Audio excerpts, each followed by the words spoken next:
are holding a horizontal rod of length L and weight W through its two ends. If now one boy are standing suddenly leave the rod, what is the instantaneous reaction force experienced by the other boy? Okay तो ये हमारा free body diagram है और यहाँ पे suppose एक ही person, ये मान लेते हैं एक ही पर्सन होल्ड कर रहा है, नॉर्मल रिएक्शन लग रहा है n और इसी का वैल्यू हमें फाइंड करना है।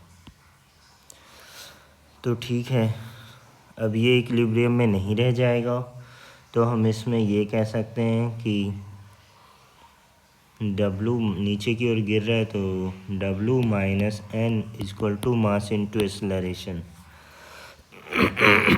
अगर हमें एक्सेलरेशन पता होता तो हम यहाँ से n का वैल्यू फाइंड कर सकते थे। तो ठीक है, एक्सेलरेशन देखते हैं क्या हमें मिल सकता है। तो हम टॉर्क फाइंड कर लेते हैं इस पॉइंट के अबाउट।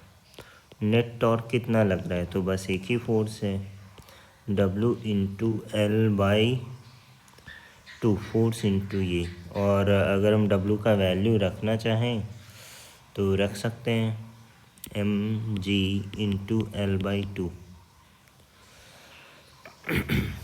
और अगर देखा जाए नेट टॉर्क किसके बराबर होता है तो ये होता है आई अल्फ़ा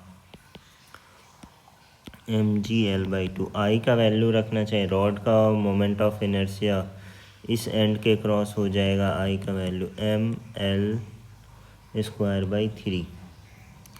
तो m l square by 3 into alpha equal to m g l by 2।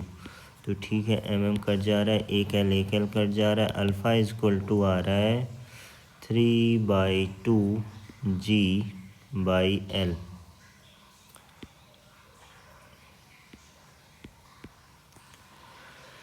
तो ठीक है, और ए इक्वल टू होता है अल्फ़ा इंटू आर। तो ए इक्वल टू हो जाएगा अल्फ़ा इंटू आर। तो अल्फ़ा तो है 3/2 जी बाई एल और आर यहाँ पे कितना हो जाएगा L/2। तो एक एल कट जा रहा है, ये क्या हो जा रहा है 3g/4। यहाँ पे बस रख देते हैं W minus n equal to m into a, और ए का वैल्यू 3g/4।